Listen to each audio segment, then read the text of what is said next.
Kita meyakini Tuhan yang membuat segala sesuatunya dan itu ada batasan-batasannya dan apapun yang terjadi dalam kehidupan kita itu sudah diatur oleh Tuhan.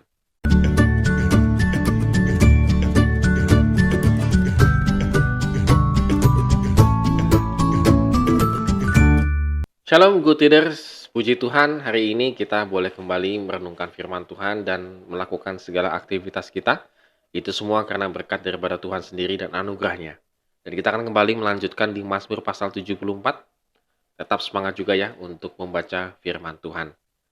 Nah, Mazmur yang kita baca ini sebenarnya konteksnya adalah bait suci Allah di Yerusalem dihancurkan dan umat Israel itu dibawa sebagai tawanan oleh tentara Babel. Maka kita bisa lihat ungkapannya, mengapa ya Allah kau buang kami untuk seterusnya. Jadi pernyataan ini menunjukkan bagaimana Allah telah membuang umatnya secara permanen begitu ya, dan dia merataplah kepada Tuhan. Tetapi juga kita bisa melihat sebenarnya ada 3 hal yang menarik dari ungkapan pemazmur ini yang menimpa umatnya gitu ya.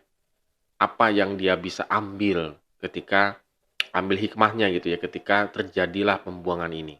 Yang pertama, pemazmur mengalami pertentangan batin ya. Di tengah bencana hebat yang secara manusiawi membuat pemazmur merasa putus asa dan tidak ada harapan, pemazmur tetap beriman kepada Allah adalah penyelamat. Di ayat yang ke-12. Ini paling susah. Kalau keadaan kita sudah hancur, kacau begitu seperti Israel yang dibuang, iman bahwa Tuhan itu sebagai juru selamat kadang-kadang itu menjadi hilang. Karena kita mengatakan seolah-olah Tuhan itu tidak sakti, tidak bekerja dalam kehidupan kita, sehingga yang kita alami ini jadi kacau begitu ya. Yang kedua, yang membuat pemazmur tetap memiliki pengharapan adalah karena pemazmur mengingat sejarah. Bagaimana Tuhan yang dilakukan Tuhan pada masa lalu di bangsa Israel, ayat 13 sampai dengan 17. Jadi ini penting sekali untuk menimbulkan imannya semakin kuat. Dia meyakini bahwa Tuhan itu seperti sejarah, maksudnya seperti masa lalu Tuhan menyertai, maka masa kini dan seterusnya juga Tuhan menyertainya.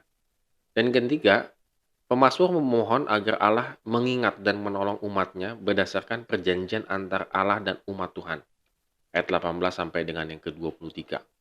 Jadi ini yang dipegang oleh si pemazmur, perjanjian ini. Dan dia meyakini Tuhan itu tak ingkar janji. Janjinya untuk pemeliharaan, janjinya untuk keselamatan itu nyata dan akan segera terjadi. Good reader, saya rasa juga sama halnya dengan kita ya. Kalau kita sedang menghadapi pergumulan permasalahan, jangan membuat hati kita jadi blank. Atau mata kita, pikiran kita jadi buntu gitu ya. Jangan kita kondisikan seperti itu. Pasti terjadi. Tetapi bagaimana justru dalam keadaan seperti yang kita hadapi pada saat ini, adalah iman kita tadi semakin kuat bahwa Tuhan itu adalah juru selamat kita yang akan menolong kita, dan kita menimbulkan iman itu dengan satu keyakinan Tuhan selalu menyertai setiap langkah kehidupan kita dari dulu sampai sekarang.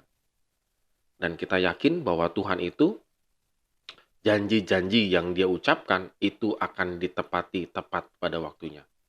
Jadi kalau sedang galau pada hari ini, good readers, ingatlah ketiga hal ini sangat penting.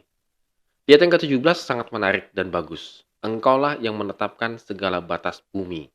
Musim kemarau dan musim hujan, engkaulah yang membuatnya.